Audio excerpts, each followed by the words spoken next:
Մյուս համալիրը տոնական, որ գալիս է, դա Սուրբ Սարգիս Տրնդես բարեկենդան։ Այս շրջանը մի հատ հասկանանք, որը անցումն է դեպի կյանքը։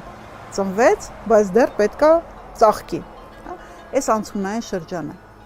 իր քամիներով, իր դիմակներով, իր մահով, իր կրակի վրայից են կոմ թռնելով, այդ ամբողջ ծիսակարգը պետք է գիտակցել։ Ոչ թե անում ենք, որովհետև տենց է,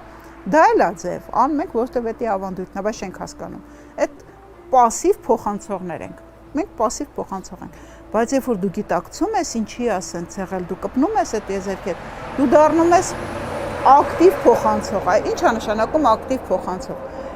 Այն մարդը, ով այդ էներգիան զգում է, այդ կրակի էներգիան, ջրի էներգիան, սկսում է զգալ այդ տարերքները ու ինչի եմ ես սենց անում, ու ոնց եմ հաղորդակցվում այս էներգիայից, ոնց եմ ես ուժ ստանում, ոնց եմ ես սնում իմ արմատները, ոնց եմ ուժեղանում։ Դա ակտիվն է, որը այդ ամեն ինչի մեջ էփում է։ Ինքը առանց դրա ուղղակի չի կարա։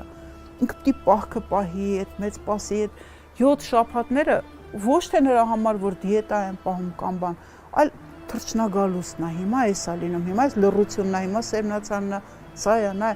զգա իր կապը բնության հետ։ Այդ է մարդը, այսինքն ինքը բնությունը, այդ ամբողջականությունը։ Հետո մեծ պասից հետո գալիս է ծաղկազարդ զատիկը, ծառի պես ծաղկելը, այդ զատկի պես ազատվելը, դրանք բոլորը ալիգորիկ տոներ, ծեսեր են, որոնք մենք անում ենք, արել ենք ու կանենք։ Գիտակցաբար թե անգիտակցաբար դա մեզ կպահի հաստատ, կպահի այդ տոմարի, այդ կենաց ծառի շուրջ, որ մենք կենաց ծառի պես ծաղկենք,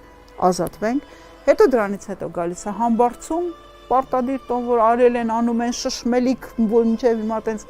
հրաշալի պահպանված է։ Մի կարևոր բան, վարդավառ, խաղողորնենք, սուրբ խաչ, թարգմանչած, աշնանային նավասարդ։ Այս տոնական ծիսաշարն է, որը պահել ենք, պահպանել ենք, մինչև այսօր մենք անում ենք։ Լավ, վատ, հասկանում ենք, չենք հասկանում, անում ենք։ Անում ենք Հայաստանի բոլոր մարզերում, բոլոր տեղերում, վատ, լավ, շատ, քիչ, անում ենք Սփյուռքում։ Գիտենք, չգիտենք, սենց էին անում, ոչինչ անենք, մենք էլ համ կաթոլիկ նոր տարին մի հատ է սպասեք հայկական անենք։